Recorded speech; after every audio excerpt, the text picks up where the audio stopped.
everyone, Happy New Year and welcome to our January cooking demonstration at the St. Louis Area Food Bank. My name is Jenny Douay, Registered Dietitian and Nutrition Programs Coordinator here at the Food Bank, and today we're going to be cooking up a spicy beef goulash. So this is a really simple recipe, quite delicious, quite versatile. It actually originated in Hungary and it was more of like a soup type recipe, but today we're adding some beef to it and some veggies to make it more nutritious. So this recipe calls for 2 cups of elbow macaroni, which we already have cooking over here in this pot. Calls for 2 cans of kidney beans, and then we have 3 to 4 cans of diced tomatoes, depending on how much you're making.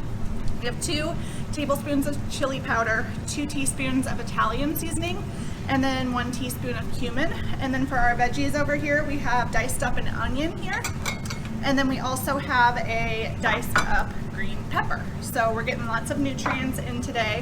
You can always substitute for goulash with chicken or turkey or anything else that might work better for you if you're not a beef fan, but beef is a great source of iron and B12 and things like that that are going to keep you healthy. With beef, you do want to make sure that you're looking for that lean beef. So I usually try to, if I'm buying fresh beef, you're going to look for like the 90-10 or the 80-20 when you're looking at the percentages of fat. So that's going to be less fat and better for your heart and your arteries.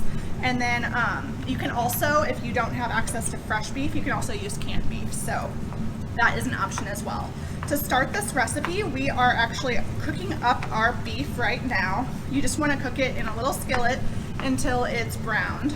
And then we have our elbow macaroni over here cooking with 2 cups of macaroni and 2 cups of water. So that's almost kind of tenderized here. And this beef is just about browned here. And then all you do is you add all of the ingredients together into this bigger pot and you let it cook for about 30 minutes with the cover on. So I just turn this off on here and I'm going to put the beef in with the macaroni, and then we're gonna combine the rest of our ingredients. And like I said, goulash is a really versatile recipe, so you can use really any kind of like protein that you would like.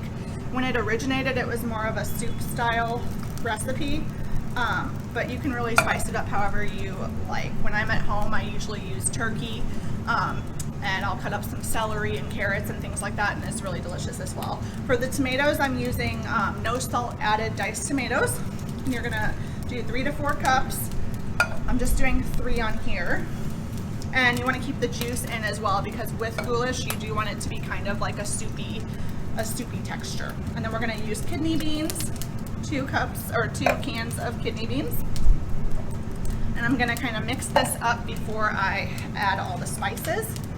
But it's a pretty simple one, and it's something that you can just kind of cover and leave for 30 minutes or so you don't have to stand over it once it's all combined, which is really great as well.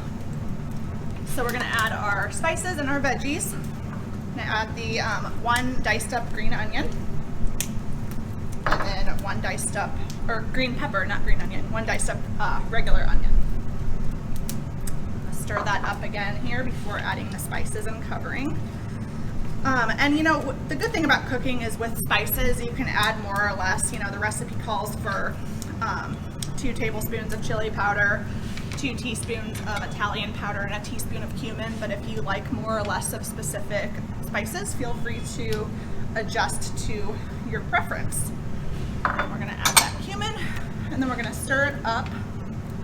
Make sure it's all mixed together. It already looks really colorful and really delicious. And again, like, feel free to add any other veggies that you like.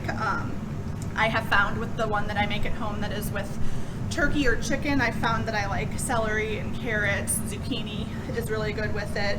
You can use canned vegetables as well. None of this has to be all fresh. So that's the great part about vegetables is you don't have to, it can come in any form and it can still be nutritious for you. So really whatever works. So we have this all mixed up right here. We're gonna let this, I'm gonna put this cover on top and let it simmer for about 30 minutes, and then I'll show you the final product. Okay, so you can tell that this is just about done. The pasta is tender. You can tell that the meat's completely browned. So that's good. You can always keep it cooking a little bit longer if you want it to be more tender with the veggies, but I did it for about 30 minutes and that seems to work. So you, again, just stir it up. You can always add more flavor if you'd like. If you'd like it to be spicier, feel free to add more chili powder or any of the spices that we provided, or any different ones that you want to try out. So it's nice and colorful. I'm gonna make a little bowl here to show you, but you have our kidney beans that are that nice bright red color, and then our tomatoes, green peppers, onions, and macaroni. So yeah, it smells delicious, and you can adjust it any way that you would like. What's great about this too is a lot of the ingredients are canned, and canned vegetables, canned beans, things like that last in the pantry for up to 2 years.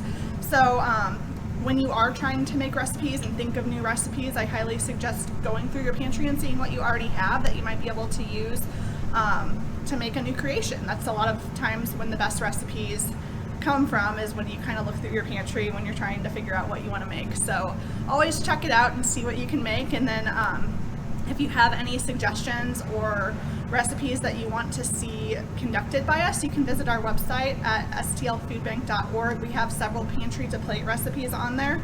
You can also shoot me an email at jd as in dog, uez as in zebra at stlfoodbank.org. I forgot to mention that this should be good in the refrigerator for about 3 to 4 days after you just keep it in an airtight container, and then just make sure that it's refrigerated, and then you can reheat it. So again, shoot me an email, check out our website if you want to see anything else conducted, but I hope that you have a great start to your new year, and we will see you in February. Thanks.